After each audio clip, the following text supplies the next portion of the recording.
Donc, je suis le chef d'escadron Jérôme Tabariès et je suis aujourd'hui le commandant second du Centre national de formation à la cybersécurité du commandement du ministère de l'Intérieur dans le cyberespace.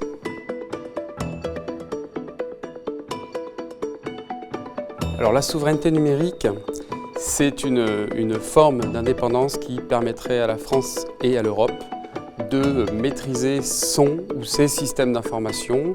Alors ça implique beaucoup de choses, ça implique la maîtrise du matériel, la maîtrise du logiciel, la maîtrise des technologies.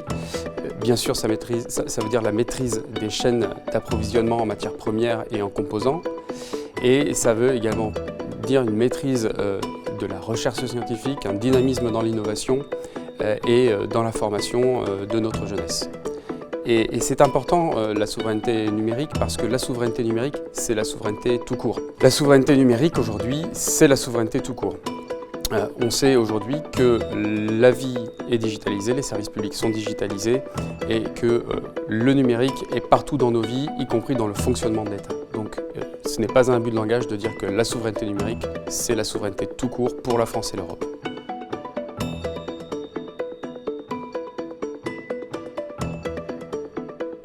Renforcer la sécurité numérique pour la France et pour l'Europe, ça veut dire aujourd'hui anticiper dès maintenant dans la réglementation et la loi les technologies émergentes pour mieux les maîtriser demain.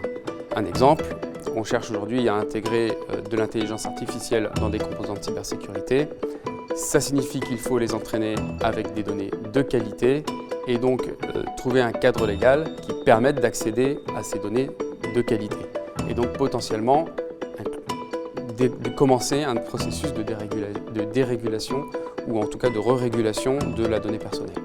Un deuxième exemple, l'intelligence artificielle est aujourd'hui utilisée dans le cadre de faits de cybercriminalité. Demain, manifestement, les forces de l'ordre devront se servir d'outils d'intelligence artificielle pour y faire face. Et là encore, des questions juridiques se posent.